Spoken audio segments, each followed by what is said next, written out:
Hello again. Today's video is called Size of the Universe, and I'm going to be talking about, guess what, the size of the universe, but really what this is about is wonder. What kinds of things are suitable to wonder at? And as everybody knows, even the smallest child can be filled with wonder. But we're not children, we're grown-ups. And so we have to discriminate.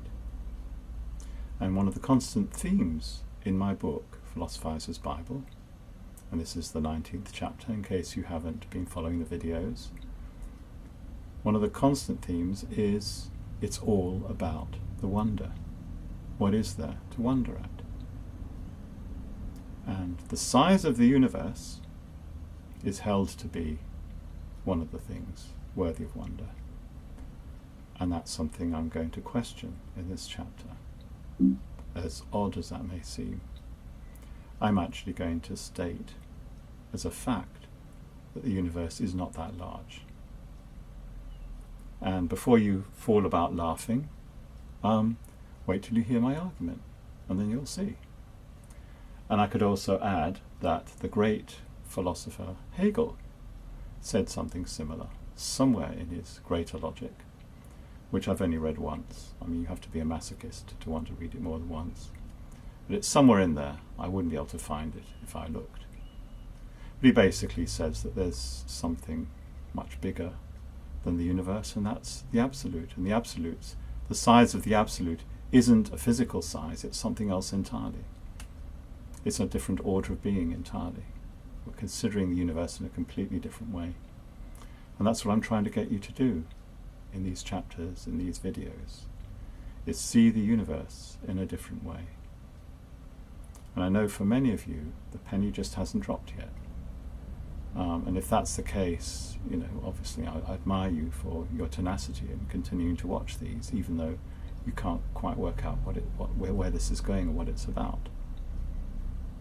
But this is just another way, if you like, of trying to get the penny to drop.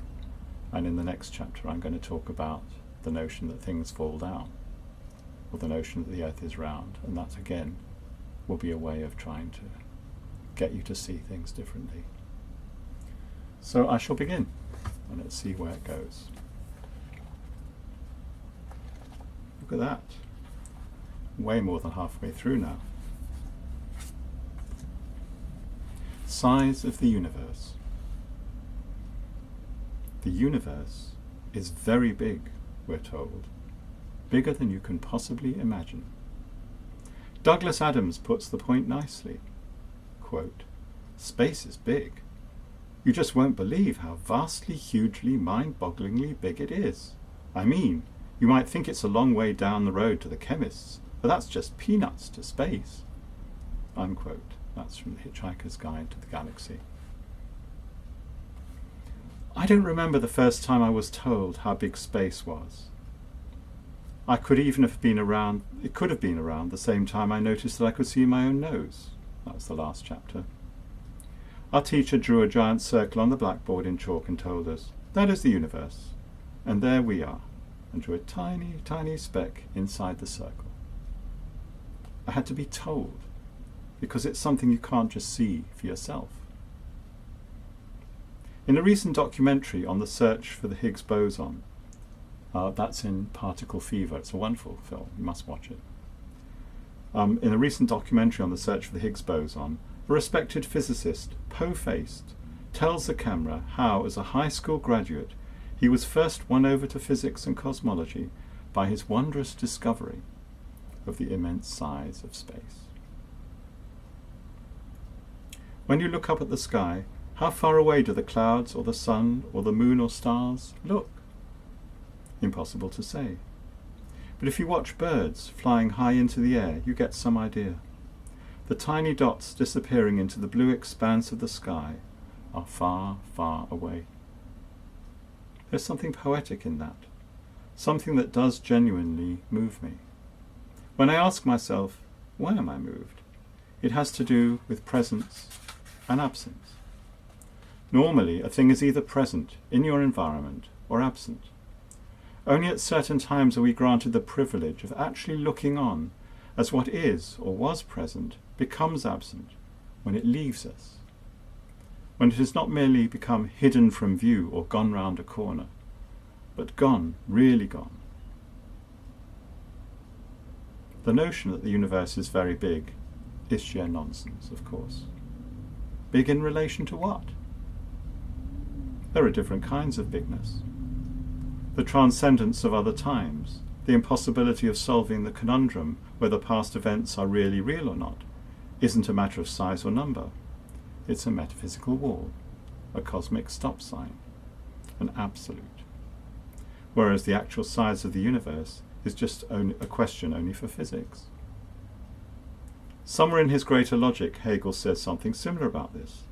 The size of the universe is nothing to be impressed by.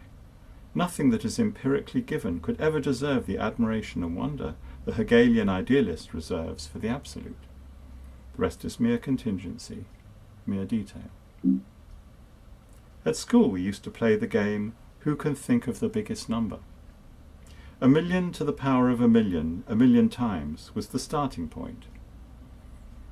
In mathematics, Graham's number, which is reputedly too large to be expressed in any standard mathematical notation, seems to be currently out in front on that score.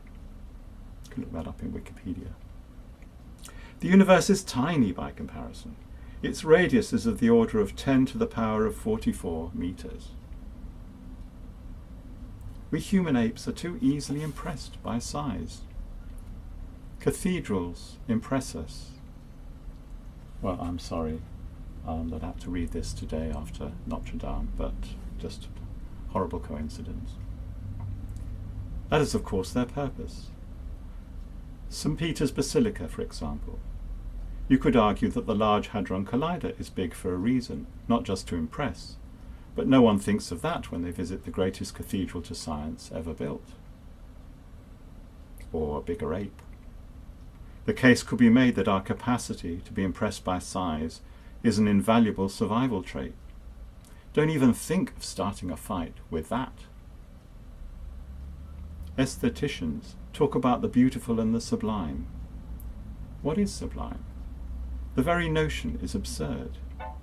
Human, all too human, as Nietzsche would have said. Nothing in this world could ever truly merit that description. The point of becoming a philosophizer is learning to discriminate, learning which things genuinely deserve our sense of wonder. Kant talks in admiration and awe about the starry heavens above. That's in relation to, he compares it to the moral law within. These are the two things that impress him the most. A bunch of hot rocks strewn randomly across the sky. Man, that's boring. The number of stars in the universe, Kant had no idea of this. He wasn't even close in his cosmological speculations for all his prescience. That number of stars is just some random number. On the other hand, that something, anything, randomly is, that it is a particular way for no reason at all, that is something truly mind-blowing. And you human apes, you don't even see it. Now that I've pointed it out, do you see it? No? The objects on my desk, for example. Half an hour ago, I placed my mug of coffee just here, and the drink smack just there, underneath, and my flask of whiskey, mobile phone, wind-up watch, pen pot, and 100 other objects. Each of them is what it is and where it is, and not something else or somewhere else. And if you traced back the chains of cause and effect that resulted in this arrangement, supposing for a moment that such things as causes and effects exist, all you would find is more randomness and contingency, more and more of the same. Contingency. That something is the elephant in the room. This is about metaphysics of the actual world, not a theory competing with physics. I've got nothing against physics. Still less a foundation for physics or philosophy, but rather a pure description of how things actually are, ignoring all the irrelevant details. a description whose truth can instantly be recognized by anyone who chooses to see, who learns the knack of seeing. All I'm doing is showing the kind of thing you should be wondering at. Learn to blank out all the competing distractions. Focus on what matters, the only thing that ultimately matters. Consider the things that are peculiarly human: sexual differentiation, childhood, parenthood, vulnerability, the need for nourishment, the pleasures of sights and sounds, the fact that we share this planet with other similar, but other seemingly less intelligent beings. These are not the topic of metaphysics, as some thinkers have proposed. Possibly Levinas would be an example. But they yield a clue to our inability to see. It is significant, it is no accident, that we were all once dependent children, infants in arms. We learned something then, a lesson that we take with us throughout our lives, the lesson of our sheer helplessness and dependence on something other than us. And yet this valuable lesson becomes so easily distorted by society, by manipulative politicians who drill into us that we had better conform because without external succour and support, we are nothing. I respectfully disagree. You don't impress me, none of you. Your power doesn't impress me. Your size doesn't impress me. I walk up to the blackboard, take the duster in my hand, and rub out the big chalk circle. The universe is gone, but I am still here. I am everything. You are nothing. Anthropos, anthropomorphic. Our most valuable possession, our own human body, is also our greatest handicap.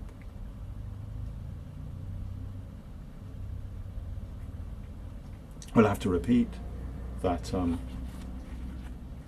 Just put the marker in for next time. Hopefully there will be a next time. I'm not a solipsist, and when I rub out the big chalk circle, I'm not saying that I'm the only thing that exists. Not at all. Because the whole entire problem, well, not the entire problem, but one of its deepest aspects is that there is no reason for there to be me in the universe, I in the universe, given that there's a universe. I don't doubt for a moment that there's a universe. But the question is how the universe could possibly be the way it is and not another way. And also how there can be I in the universe when there might not have been I in the universe. And all the things that follow from that. I don't feel very, very small in relation to the universe. I'm huge, gigantic, and so are you. Admit it, embrace it, because that's the truth. The fact that you exist is an absolutely immense metaphysical fact, a conundrum, to be sure, inexplicable, yes, but nevertheless an incredible fact. And that's the first thing I would say to people who are troubled in one way or another. You're not just some person. You are the center of everything. You're the center of your world. Nothing can explain the fact that you exist, the fact that you are here. You're a metaphysical absolute. And that must be worth something. Whatever other contingent details apply or don't apply to you, it's got to be worth something to realize that, to realize the immensity of it. And in relation to that, this notion that, we're so very small and the universe is so very big, that's just such complete and utter nonsense. That's all for today.